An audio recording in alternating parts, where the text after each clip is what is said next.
Good morning, everyone. Didn't expect to present in such crowd, so I'll do my best for my English language, but I'll try to go not too fast, but try to go through all the stuff I had to present this morning. So I'm here to talk about playoff hockey.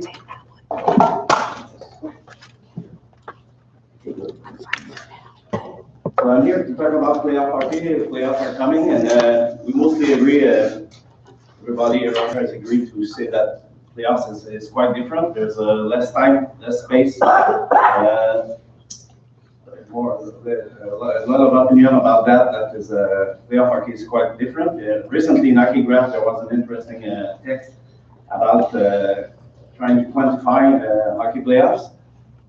They showed that there was more hits, more block shots, maybe less, a little bit less 5-on-5 goals, difference in most effective power play. So there was something about playoff hockey, but there's not much about that kind of playoff hockey. So we take account puck position. On the same time, we think about the shot matrix and also goal matrix. And more specifically in the presentation today, I will talk about goal matrix and how goals are scored. So we asked a couple of questions regarding our project. We asked about how goals are scored in key situations and how goals are scored in situations that lead to a Stanley Cup conquest. So the main point in the presentation today is to think about how goals are scored, and especially in winning situations when a team goes to conquest to win the Stanley Cup overall. And furthermore, we'd like to verify is there the presence of differences regarding Stanley Cup champions over the last years, to see if playoff hockey is quite different from regular season, but also if it's different between each champion over the years, to see if the game is, especially the Stanley Cup playoff games, is evolving over the years. So that was the main question that we asked in our project. To that, we use the theoretical framework, the TCP model, as I call it. It's from Hockey Analytics that was published by Shane Baker in 2017. The TCP model is interesting because it stipulates that three specific situations explain most of the goals during a season. Shane Baker defined TCP for T is for transition, and they define the transition goals as situation in which there are less than 3 defenders and there are one-man advantage at zone entry. So we can have 2 against 1, 2 against 0, 3 against 1, 3 against 2, multiple situations. So they use the T for transition. The C is for clear path mistakes. So it's defined as a defensive mistake that leads to a clear shooting line from the scoring team. And finally, the P is a man advantage situation, so 5-on-3, 4-on-3, 6-on-5, and they also specify that during power play they can have a clear path mistake, but mostly in the present study we try to use these 3 categories of goals to analyze. Interestingly, Shane Baker also demonstrated with quite a small sample, but he still demonstrated that the TCP possession is it's about 15% of overall possession during a game, during a season, and they explain about 75% of total goals. So these 3 situations are really important to address and to verify if scoring patterns are efficient. So these data was obtained during regular season over 60 games, and we decided to verify if this scoring patterns is similar during Stanley Cup conquest. And there are also other goals, as I rated here, X or others. And these kind of goals are a situation in which the defender were okay, but the scoring team still achieving a goal. And there's multiple situations in which it's possible to make a goal. For example, scoring an empty net, and there's such kind of situation.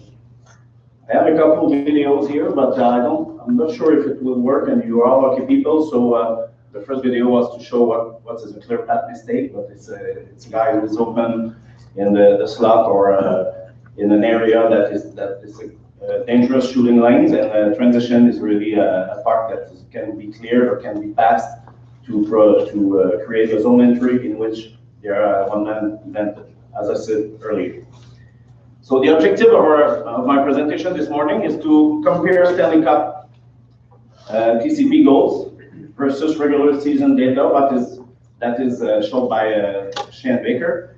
We also want to verify and analyze where puck possessions occurs, where the scoring teams recover the puck and how they play with the puck. We also put a short analysis over zone entries, how the scoring teams enter the zone and how they prepare goals. And finally, we want to verify the TCP goals and some possession metrics, especially on the number of touches, the time of possession, and we'll try to compare. And overall, this should allow to verify if the scoring patterns change over time, to verify how it has evolved over the last couple of years. So our methods for that was not too exhausting. We decided to use to assess each goals for each wins of the 6 last champions, 2011 Bruins, 2014 LA Kings, and 15 Chicago Blackhawks, 16 and 17 Pittsburgh Penguins, and last year Washington Capitals. So we have 6 champions, and we assess 96 games. So every wins, every way we'd like to investigate how goals are scored in winning situation. So we decided to do the 16 wins of each Stanley Cup conquest. It was mainly video recording and manual data tracking. Data coding was conducted to establish zone start for puck recoveries. I can name it mostly, I think it's more puck recoveries. We also measure zone entries, how the scoring team entered the zone, or we also coded if the scoring team already took possession in the zone. It was possible to, for example, to make turnovers or to recover pucks in the offensive zones. We also register the goal zone where the goals were scored, near the net or further.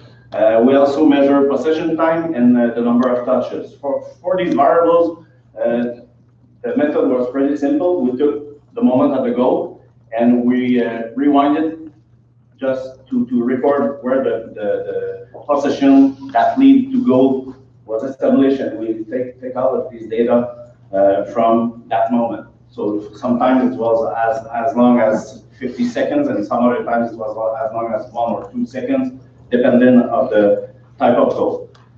And thereafter, we conducted analysis, some descriptive. The main objective here is to explore relationships to try to establish scoring patterns. So we conducted some descriptive analysis, group comparisons of proportion, comparing the types of goals, and some other multinomial regression and data classification to try to understand some patterns and to compare one champion between the other. So some of our results, goal repartition. So we have on this table the winning percentage of each team. It's quite similar because every team has 16 wins and between 7 or 8 or 9, maybe 10 losses. You see on the red box that there was winning games goal differentials, and just on the right we have the game they lost with the minus score because they lost their games. And what is interesting here is the extreme right column that we see that the playoff Corsi was not as high that we would have expected. So 3 winners over the years had the Corsis that were under 50. So it's interesting to see that they still achieved great success during their playoff, each of their playoff run. The TCP goals were also investigated.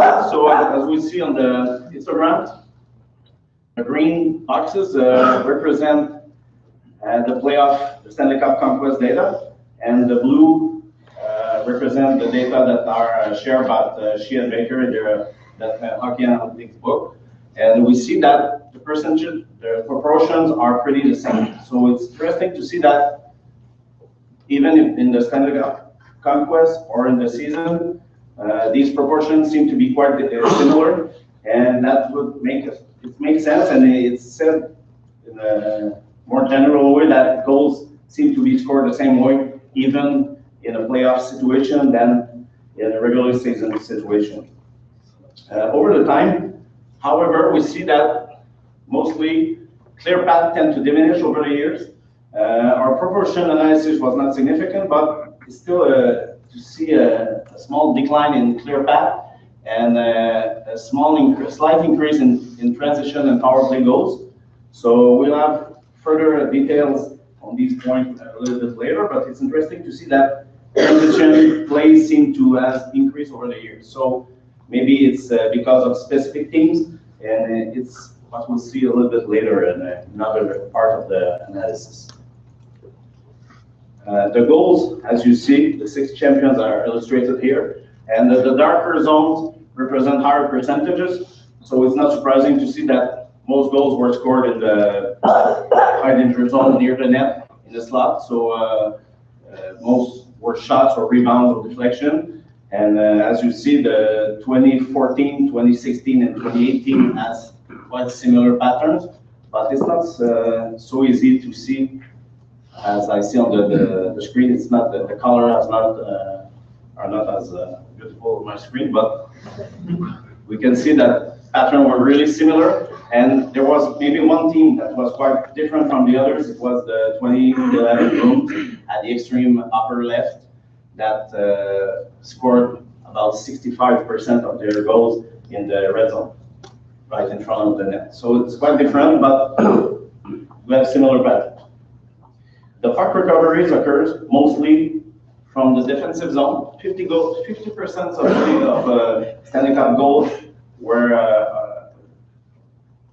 start from the D zone, and only 18% of goals start from the neutral zone, and the remaining 32% started from the offensive zone. So it's interesting to see, more specifically, that, not surprisingly, that the red boxes, we see that transition obviously start mostly from the defensive zone. These boxes represent multinomial regression that we conducted, and we see that transition mostly occurred from D zone comparatively to clear paths and power play. That is not surprising because transition usually are more quick plays.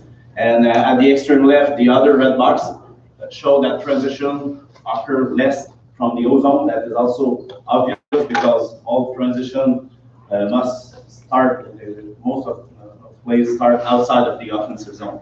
So it's more interesting here is the green boxes, where we see that on the upper part, that transition versus power plays, and were almost 3 times mostly to occur from the neutral zone when we compare with power plays. So it was interesting from this point.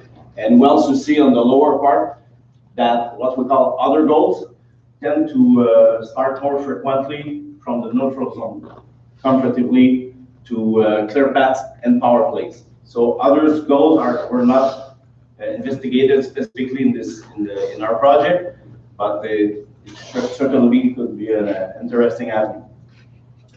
The entries conducted into goals, as you see, the patterns are once again quite similar, but with carry-ins, a lot of carry-ins entries, control zone entries for most of champions.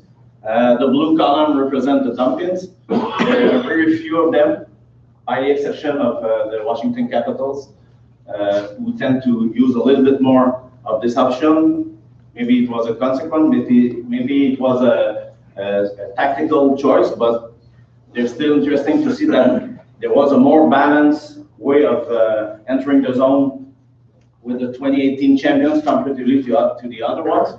At the center, you see that there was a lot of puck possession that origins from the faceoffs.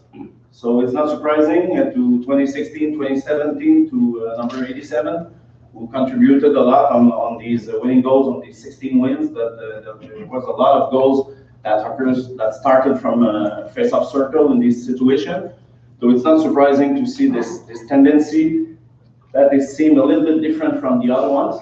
And at the extreme left, you see the Bruins and the Kings, who had another type of pattern, as we can see, that there was more turnover and other puck recoveries in the offensive zone. Maybe this could be a consequence of more aggressive forecheck or more effective way of playing in the opponent's offensive zone. So it was interesting to see, even if our data was on the frontier to be significant, it's interesting to see that there seem to have different patterns regarding the type of teams, especially in these kind of winning situations. We also verify position metrics and TCP goals just to verify, to validate a little bit our models. So our data showed that transition goals took less time, but need significantly lesser number of touches, with an average of 3.8 touches per goal. So transition, as I defined earlier, as our fast plays that occur really in a rapid way, and even if they occur from the defensive zone, they tend to be they require lesser number of touches. The clear path mistake, inversely, were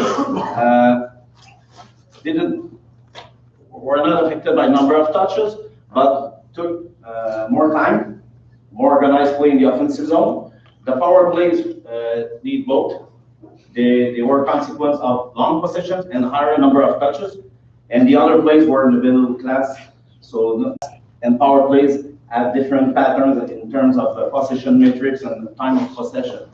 The last right column is puck moving. We will try to estimate how long players keep the puck and before make it traveling. And it was quite similar from no matter the situation, the type of goal that was scored. So from this point, there was no differences, but some differences regarding possession and number of touches. Finally, we tried to classify our data to verify if there was factors or certain elements that could help us to understand better what could contribute, what could lead to Stanley Cup conquest. So we test some decision trees.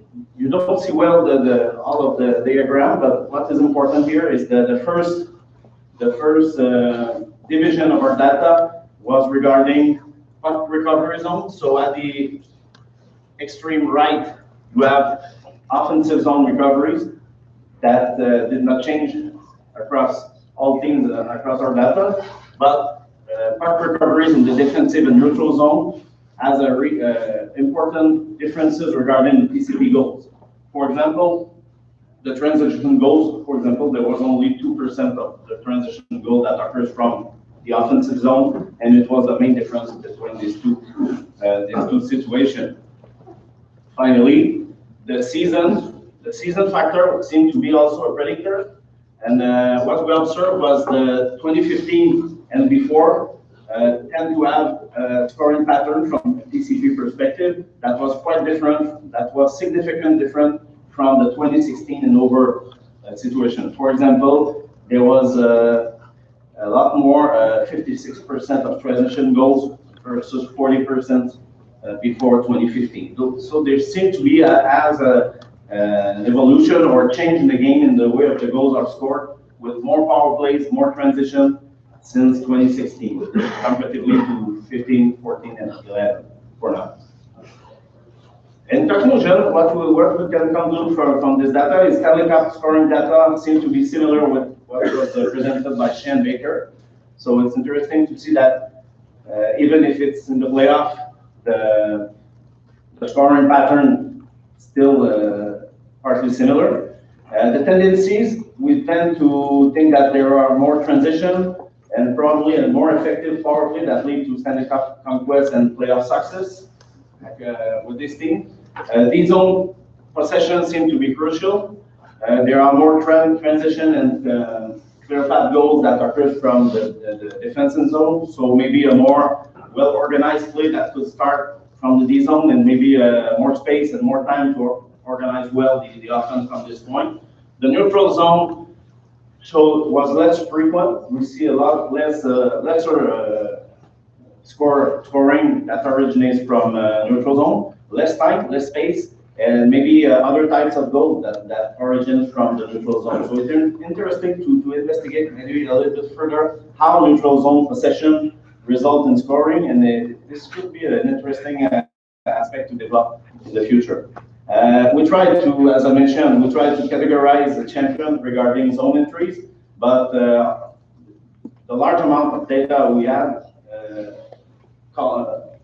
interpel us to go further with that, and we think that aggressive offensive zone performance seems to be positive in the earliest champions, and the high octane power play transition performance seem to be more favorable with the most recent champions, at the exception of the 2018 Capitals, in which our data seem to be more balanced from a zone entry perspective.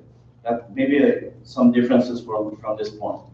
And we try to go further with our project. For now, we have a lot of data that is available. We have the shot location, we have the many aspects, and the type of goal. We have where the passes came from, and we collect a lot of data that we didn't analyze for now, present now, but there's still a work that is possible to do.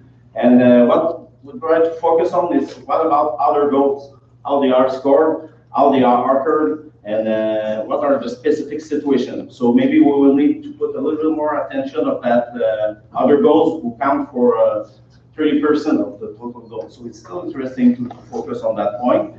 And it could be interesting also to investigate and assess and quantify the zone performance, how the puck does go out of the zone. We talk about transition, but is it from stretch passes? Our data showed that there was about between 12 and 15% of stretch passes that was observed in transition goal. So there was a lot of passes, lots of control exit. But we collect about 15% of stretch passes to go quick on transition. So maybe we will try to go further on that point, but it could be interesting to quantify and to have a D-zone performance on each team scoring pattern. Another point that could be interesting is to investigate which player contribute to playoff to Stanley Cup success. We also have these data, and what we observe is depending on the years, some champions in their 16 wins has a really high performance from their top tier roster, and at other times some teams have really high success, not especially with their top tier champions. For example, I think the 2016 and 2017 Penguins, I think the top tier contribute to almost the 16 wins, but in other seasons there was slight differences from one champion to another. So this could be interesting to put more focus on the performance of the top tier player in the 16 wins situation. Finally, it could be also interesting to develop a way to assess players' performance, especially in PCP situation. And this point would be interesting even from the offensive side than to the defensive side. It could be interesting, for example, to see how a goalie perform on clear path situation, and how a defenseman perform against transition and in favor of transition. So it could be interesting to go further and to see to develop analytics or metrics that could be helpful to assess players on these specific situations, because they count for about 70 to 75% of the total goals during the playoffs. So there's still a lot of work to do. Your ideas are welcome, and we'll certainly try to investigate a little bit further. And maybe to finish, it could be interesting, for example, last year to have that kind of data if Vegas had won the cup. Because Vegas, I think, on their first round, we didn't collect the data, but there was a lot of transition, and it could be interesting to see if these percentages would have been the same. So there's still a lot of improvement to work on the model. So I'm thankful for your attention. I also want to thank Jeff Brunel, who is my colleague in Quebec this weekend, but he collaborates in the data collection and also all of the ideas and the framework to try to provide a good analysis about the Stanley Cup conquest. So thank you for your attention.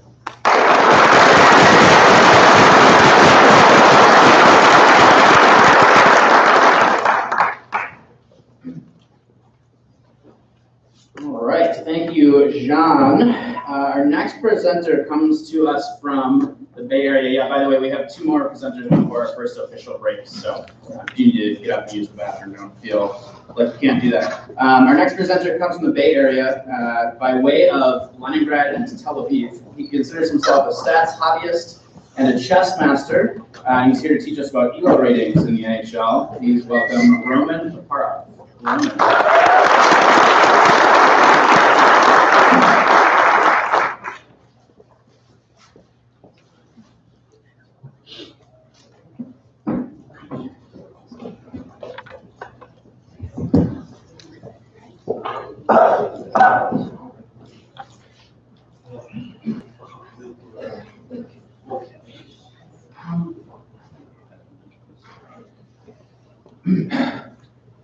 Hello, everyone. So, said I'm chess master, so topic is somewhat chess related. The ELO ratings were designed by Professor Padel more than 50 years ago, and originally used to evaluate chess players. And then you can see what's the connection between chess and hockey. Yeah. Here's the connections. Now, basic terminology.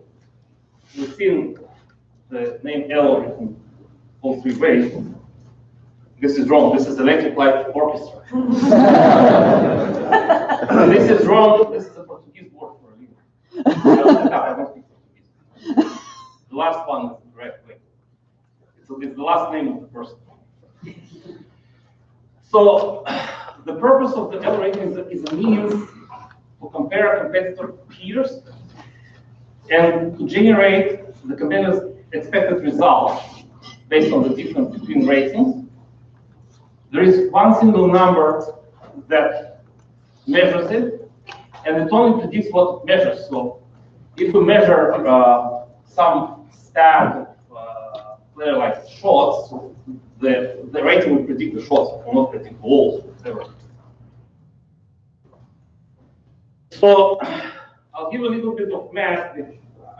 I assume that people here are familiar in general, but I don't know how deep, so I decided to give a small crash course. So given ratings R A and R B for 2 players, let the difference of the rating be dr, and then we have an expectation defined by a function of the difference, just of the difference. The ratings themselves won't matter, only the difference.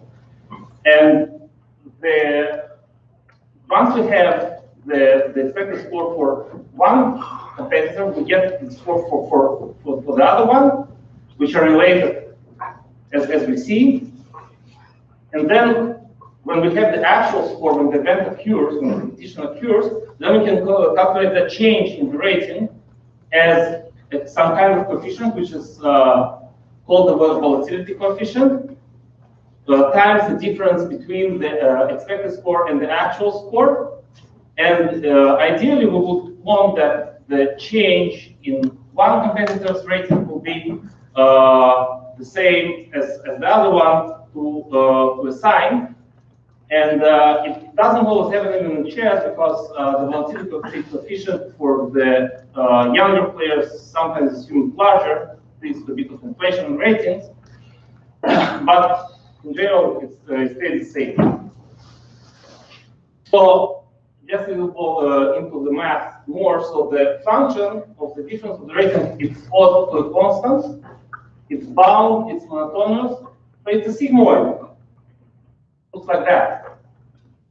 So there are some examples of such functions.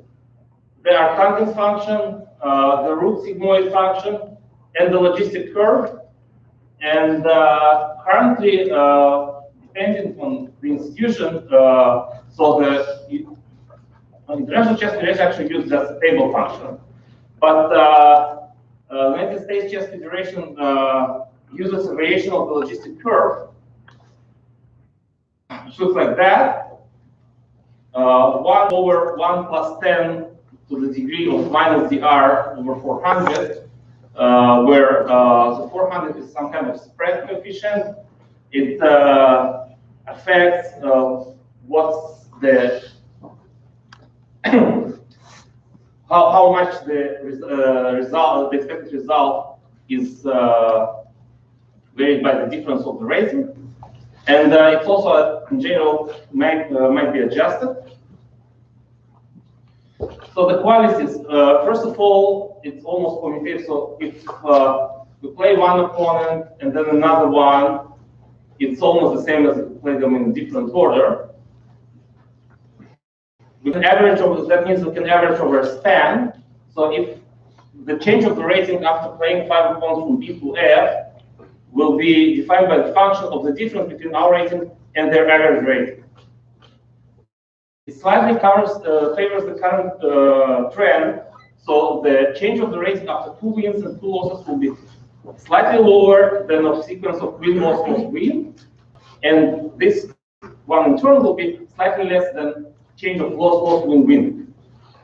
And it's gravitating to the center, so as much as the rating grows, the expected score grows. It's harder to maintain. And if the expected score is not met, the crash is harder and you are pulled harder to the center. So the current and potential use is established in board games, in chess, and draws, and go, because they know in this course as well. And actually, in one individual sport, it's pretty straightforward, but it's not, for some reason it's not popular. Let's just draw it. Tennis, fencing, boxing, even dual swallows, for example, one after another. Like, if the time doesn't matter, of course, only the outcome is what matters. But we're here for hockey, and ask the question: what about team sports? So chess is not a good example because team chess, everyone plays their own game, and just the results are summed. So we don't know if in sports, in team sports such as hockey, we get the synergy or discord when we put players together. Sedin wins, supposedly, right, the biggest example. We have lots of problems. So if we define, try to define rating of a team, but team changes their injuries in the roster, their point decisions of who to play, and their manager decisions of who is on the roster today and tomorrow after the trade. So what's the team rating? And the value is in the individual ratings of the players. And we say that we want to think that the rating of a team is some function, different function, of the individual ratings of the players.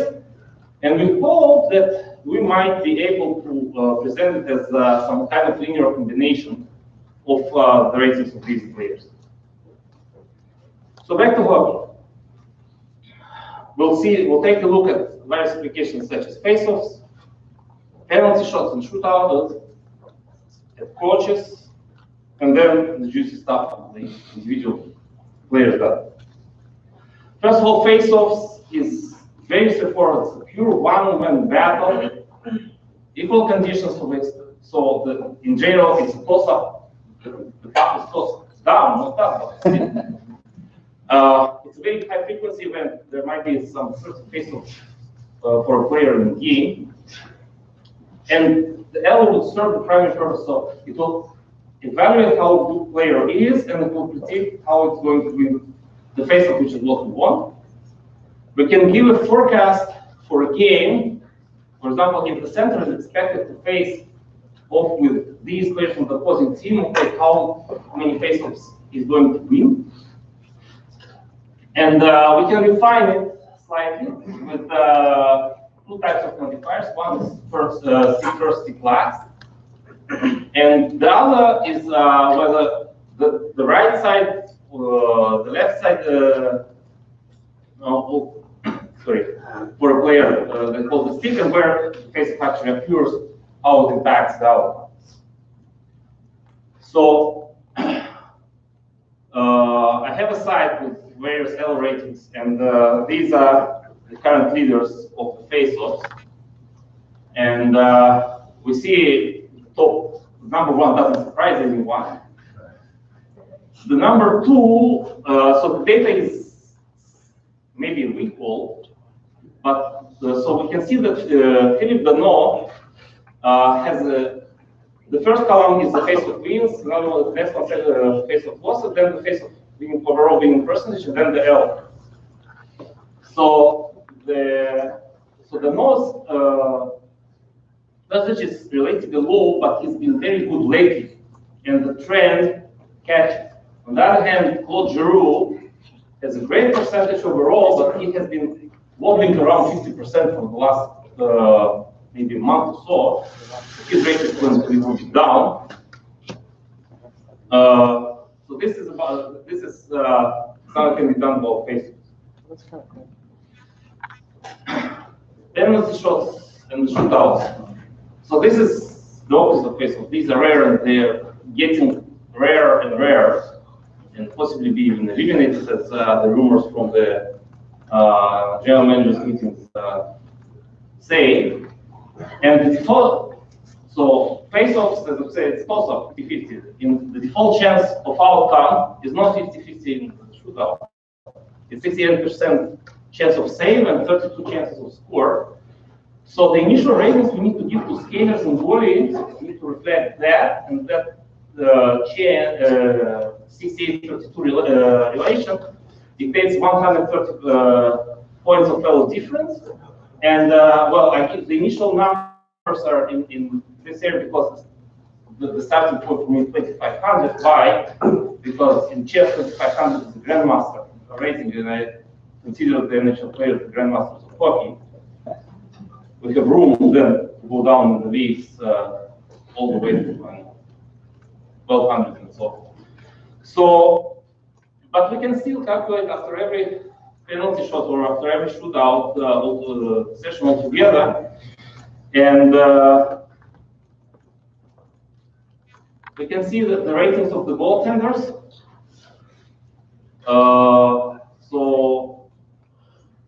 Interestingly, out of the top 10, even out of top 6, 3 come from Russia.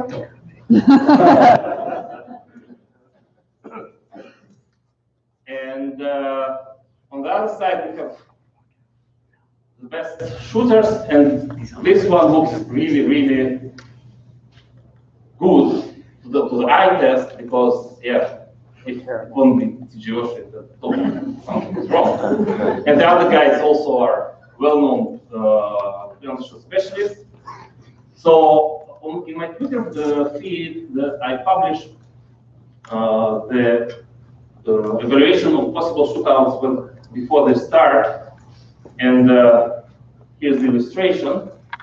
So from a recent game between Nashville and Minnesota, here's the list of ratings of the shooters, and on top there's the rating of the goalie and the resulting chance of scoring. And that's for the other team. So based on this list, actually the coach should send their top 3 shooters each time. It doesn't happen. Okay, the next one is coaches. So the coaches sort of play one-on-one, but they are not playing. They can tell the player who this and that, the player who. And there is a different problem, that the outcome of a modern NHL game is not exactly a win-loss or tie. It can be a win-loss or win-tie, because one point essentially is that the other side gets a tie. So that means that, well, one coach would be getting an L boost for a win, another one would get sort of stay put with the draw, and that would lead to rating inflation. And the coaches would reflect team rating. Now, the team rating themselves, I do have something like that on the website.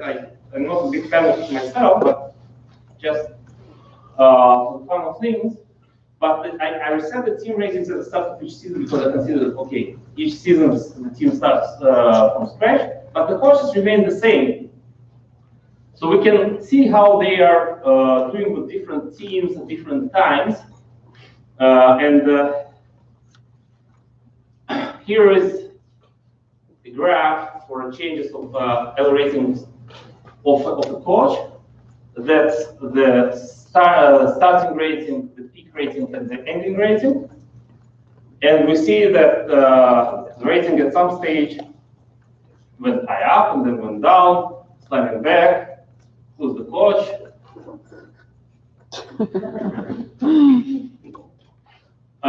It's worth noting that usually when the coach rating, despite all the inflation, drops below 2,500, sharply below 2,500, means that the coach is getting carried. Now to the real stat of players. We have a problem. What is the expected score for play? Is it the points? Is it some kind of combination of all the measured stats? Is it Corsi Fenwick shot share? And what's the goalie score? And then there is something that I call a rate distribution. Is that if we set the average result, this is for goals.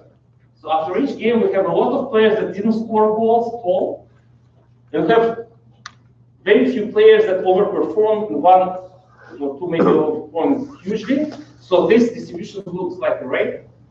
And how do we fit in the elo measurement of results that are supposed to be between 0 and 1? So we do some kind of stat agnostic approach, so that we say that when we measure elo of a player, it's player against a team, where a player has a rating in each stat, and the team has a stat against rating. So if we measure, for example, a rating for a player as a hitter, the team's rating will be about getting hit, how much that team is getting hit. So we do get an expected 0 to 1 player score of the difference between the rating of the player and the rating of the team. We somehow try to squeeze the actual stat into 0 to 1 zone. And the average performance for the league is always half a point. Then we apply the delta R calculation. We apply the delta R team on team level against league average. And we also grab the number of span of games from 5 to 9 to reduce the outlier effect. For example, when Patrick Wayne scores 5 goals in a game, there is no way we can hit the team. But if we take a span of 5 games, then we have a slightly better chance to do that. So let's see what can we measure. So if we do Corsi and Fenwick and shot shares, so life is actually pretty easy because that's percentage that fits within 0 to 1. And if we take the ratings of player team to be initial ones 2,500, and we have a performance of 60% in the stat, that's a score of 0.6. The expectation was 0.5 because the ratings were equal. And we apply the calculation by the formula. We use K of 32. We get an increase in the rating. That would mean that the next expectation will be somewhere around 51, 52%. And that means harder to maintain.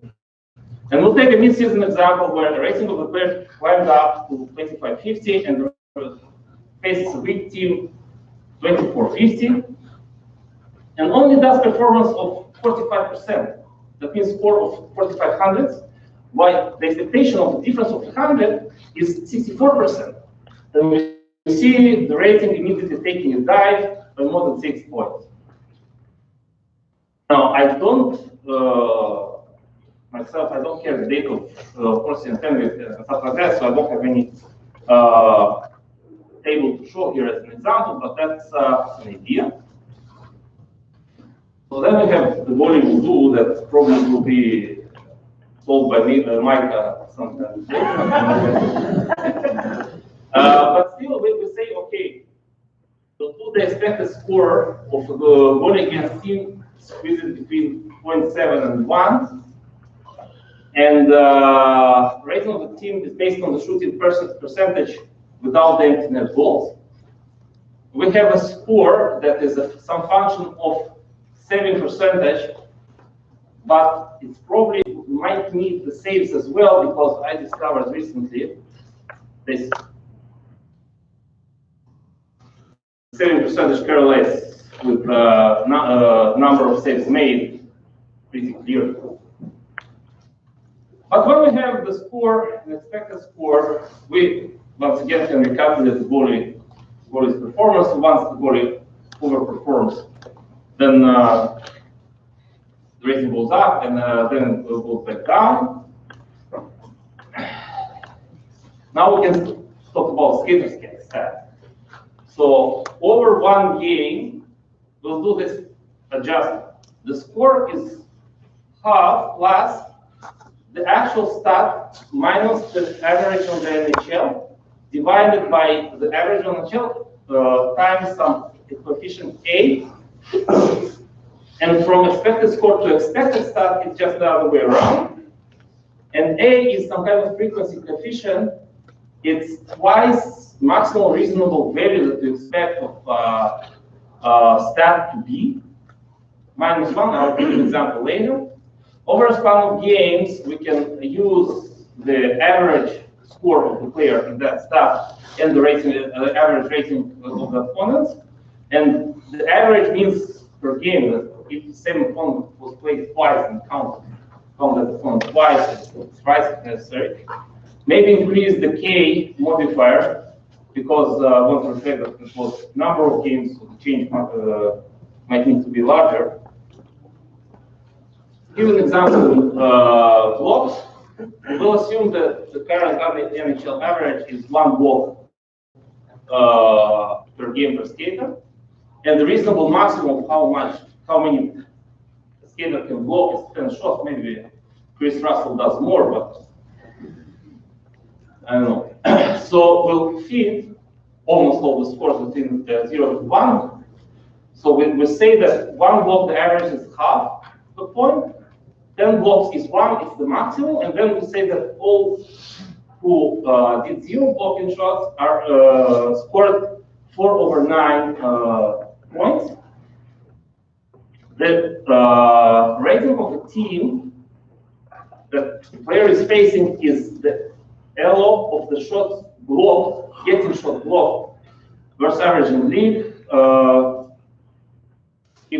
For example, if it's some of the Sharks playing Brent Burns, well, that should be a pretty high rating.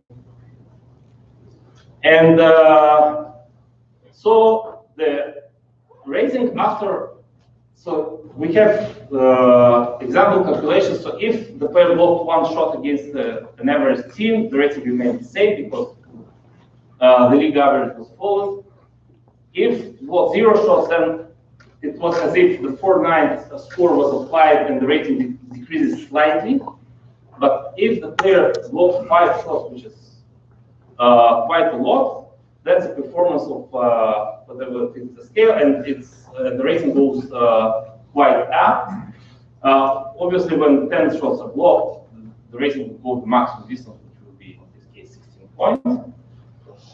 Once again, use average and increase K. So some examples. This is example for expected points by Elo. The points, so we don't measure points themselves, we measure what would be the expected goals and expected assists and sum them together.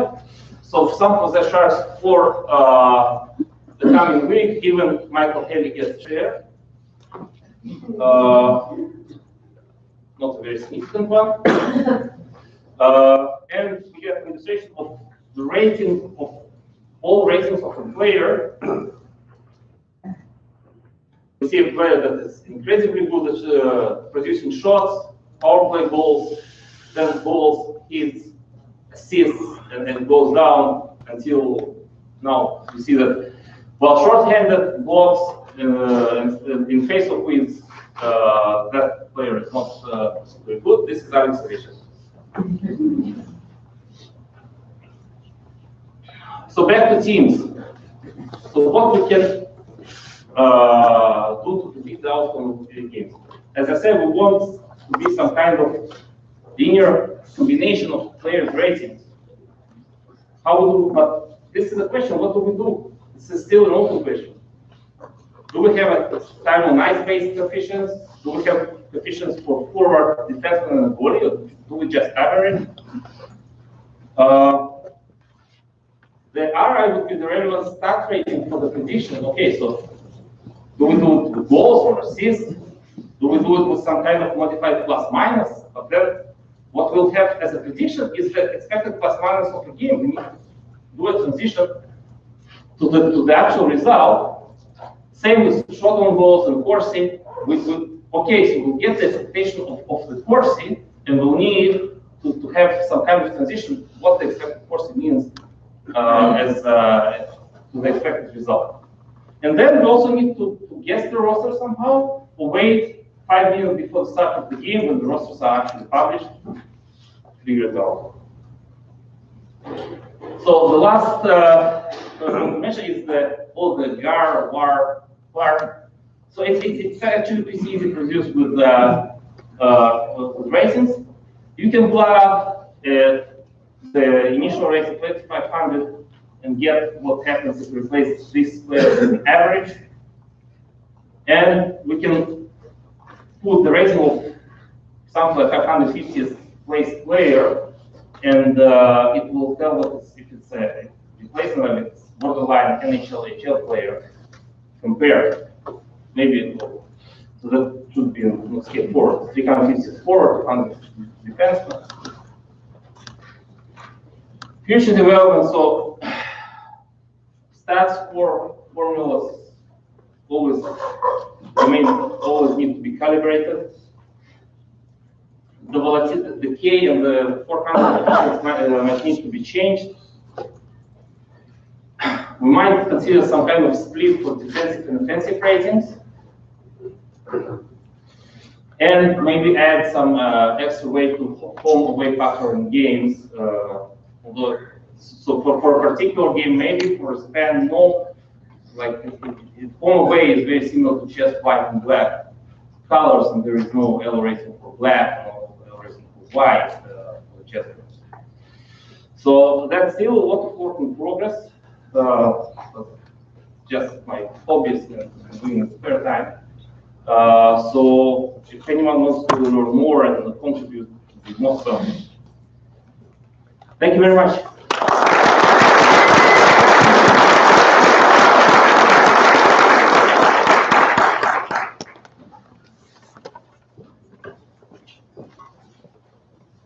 All right, thank you, Roman. We have one more before our break.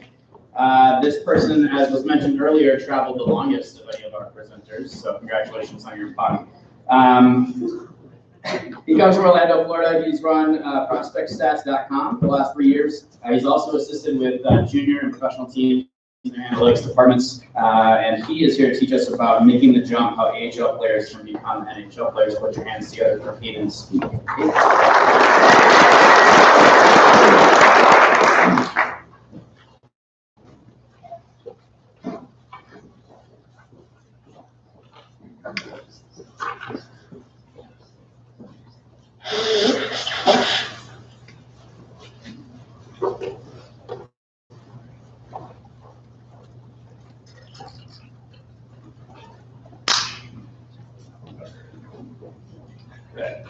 Hello everyone, my name is Hayden Speak.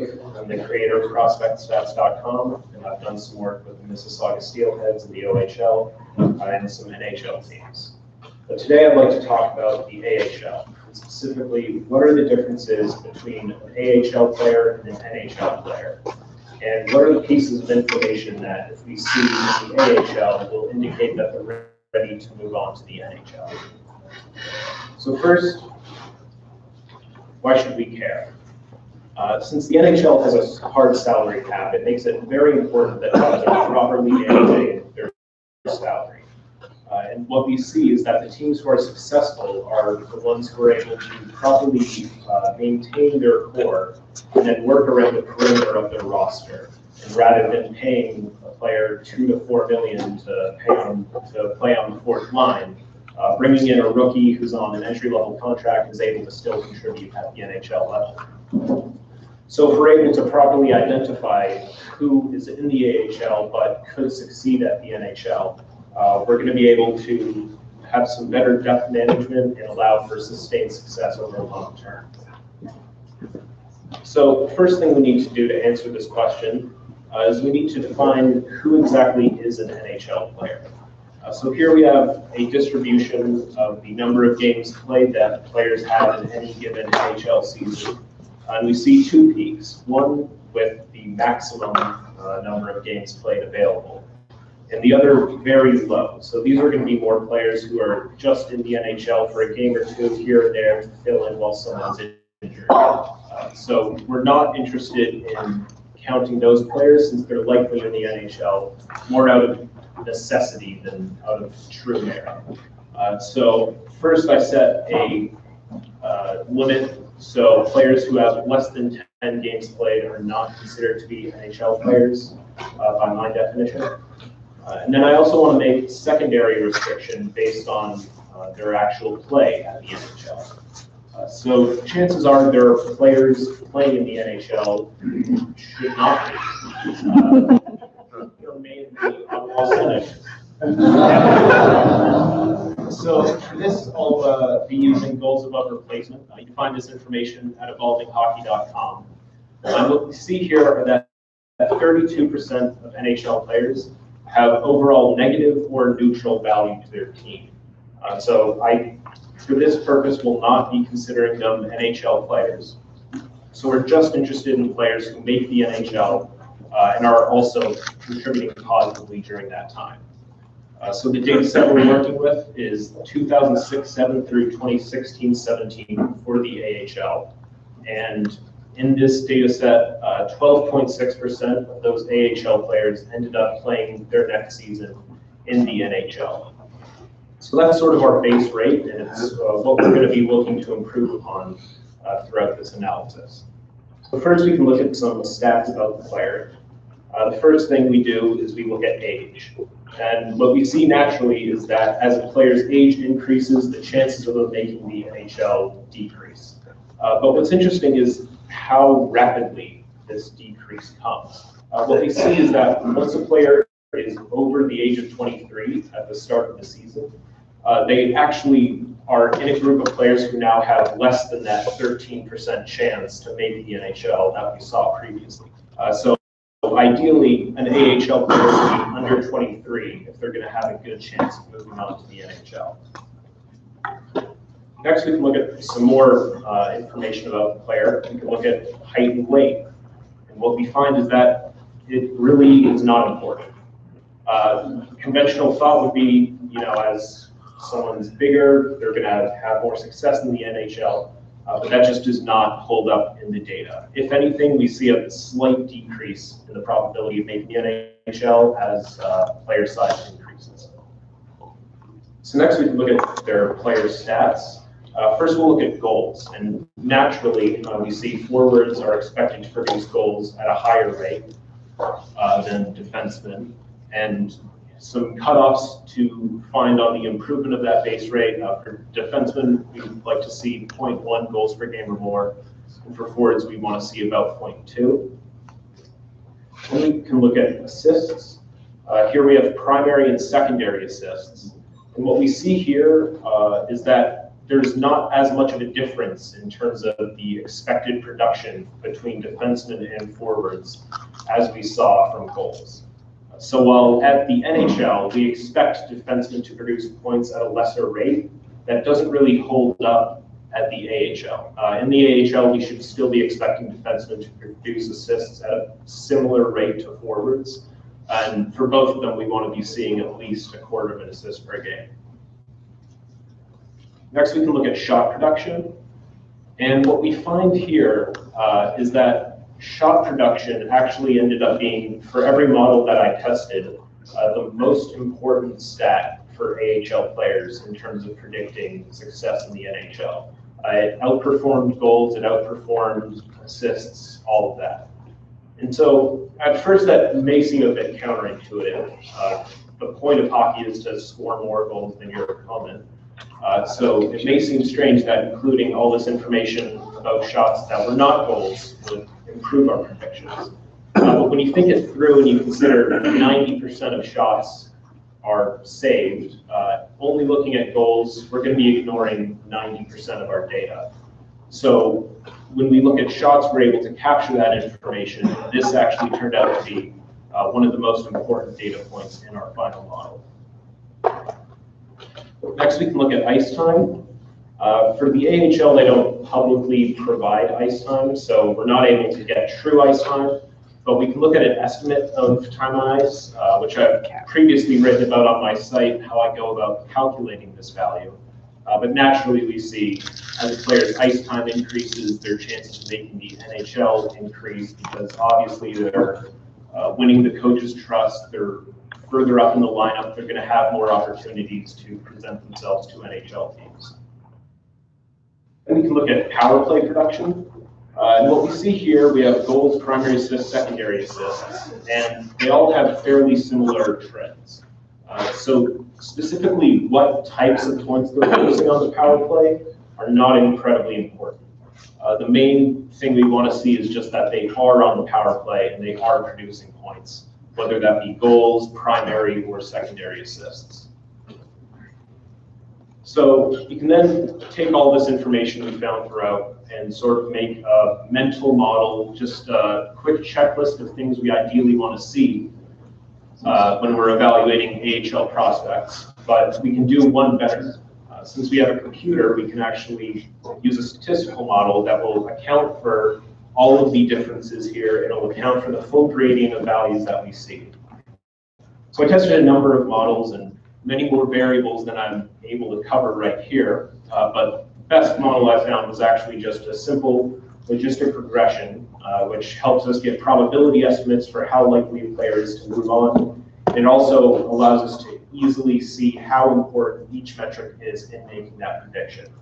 So in order, the most important metrics are age, shots per game, estimated time on ice, then goals, primary assists, secondary assists at even strength, and then the same on the power play. So doing this, we get a nice projection of this is how likely this player is to move to the NHL. That's just based on one season of data. And most players who are in the AHL, they have multiple seasons of data, they spend some time there. So starting from scratch every single year, only looking at that year of data, we're actually missing a lot of the picture. So what we can instead do is we can use multiple seasons outputs and combine them with a secondary logistic regression to get a better feeling for how well the player will perform. So my final model uses a second logistic regression, which combines that current season as well as 2 seasons prior of their AHL performance. So we can look at some model results. This is for the testing data set, which has not been used for anything up until this point. We get a log loss of 0.313, where lower values are better. Then for the ROC, area under the curve, we get 0.804. And for that, higher values are better, and a model with no information would have an area under the curve of 0.5. So we are seeing some improvement upon that here. And then we have a confusion matrix here. So we see that we have 1,455 true negatives, 175 false negatives, 27 false positives, and then 46 true positives. So what this shows is that the model isn't performing at its best when we're looking at that 50% cutoff and saying yes or no. The model's strength is giving sort of a probability estimate of how likely it is, more so than yes, this player definitely will make it. So we can explore some of these model results. For the testing data set, these are the false negatives. So these are the 5 players who had the lowest probability according to the model who did end up making the NHL. What we see are that there are players who probably should not have made the NHL. Yeah, all of these players, with the exception of Brian Gibbons, I don't think surpassed 20 points in the NHL. So, yeah, the main thing we're seeing seeing here is that to succeed in the model, you really need to be producing points in the AHL, because if not, you're just not going to perform well according to the model. We can also look at some false positives. So these are players who did not make the NHL, but the model gave them the highest probability to make it. And what's interesting here are for all of these players other than Dan Sexton, they did make the NHL according to the games played cutoff. It's just that they had negative goals above replacement value. So what we're seeing here is our model is a bit better at determining that game played cutoff than determining the exact ability of the player at the NHL level. And then for Dan Sexton, who did not make the NHL, that 2010-11 season, he only had 17 games played in the AHL. He was a point per game player for that stint. So that probably threw the model off a bit. So now we can look at some actual projections based on AHL data right now this season. So these are the players who have spent time in the AHL this year with the highest probability of being NHL players next year. What we see are that all of these players have actually already played NHL games this year. So their performance has been so good in the AHL. Not only does the model find their probability really high, but clearly their NHL teams are also big believers in them. So for some projections that have not yet come true, we can look at the players with the highest probability who have not played in the NHL during 2018-19. So these are going to be those players that we expect to be making their NHL debut next year. So we see Thomas Brigois. He's really the only standout here that we wouldn't expect to see. He only has 16 AHL games played, so that's understandable. But the rest we see, we have a sort of mix of players. We have some with high pedigree, like Nick Hague, Eric Brandstrom, Cale Clay. And then we also have some lesser known names. So we have Callie Rosen, Alex Barbalet, both free agent signings. And then Carter Verhaeghe, who he might have been drafted, I'm not sure. But he was part of the Michael Grabner 5-player trade between Toronto and New York Islanders. So he's seemed to surpass what he was expected to do. So we can also combine all this information about the players, and we can look at who are the top AHL teams and who has the strongest farm system. So we can look at the median probability of the team. This is going to give us sort of a gauge of who has the deepest roster, who has some solid players throughout. And then we can look at the upper quartile probability, which will say who has the best upper tier of prospects. So we see San Jose, San Diego are 1 and 2 in both categories. Those are very strong AHL pipelines. And also in the upper quartile probability, we see we have San Diego, Belleville, Ontario. So for their NHL teams, Anaheim, Ottawa, and LA, at least there's some silver lining to their unfortunate seasons. And then some future work in this problem space. So some improvements we could see, we could account for NHL team need. Naturally, if someone's playing for an AHL team and the NHL team has 5 spots opening up next year, they're going to have a bit of a higher probability than other players. We could also account for the strength of the AHL pipeline. So how good are their teammates that they're competing against for these limited roster spots? The only thing with these 2 improvements is that we're starting to get more into the question of who will make the NHL or who should make the NHL. And I think that that second question is more valuable. And then finally, we can look at predicting the quality of NHL play. So rather than just trying to see if they're a positive player, trying to really nail down how much we could expect to see at the NHL level.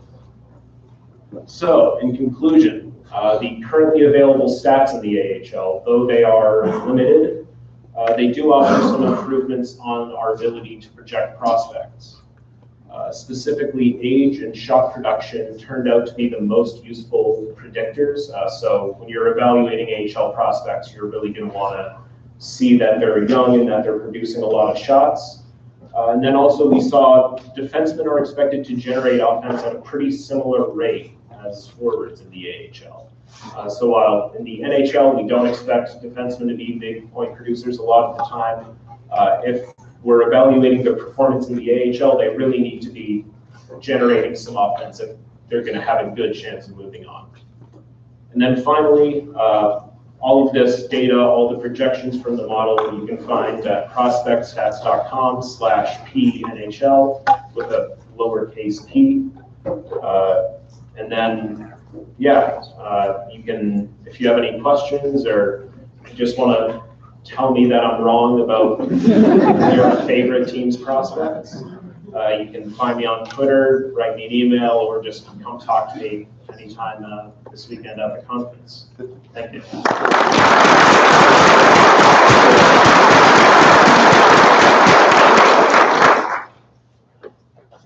All right, thank you, Hayden. That was cool. So we're going to break for about 10 minutes. So that'll be 11:10. Come back in here at 11:10.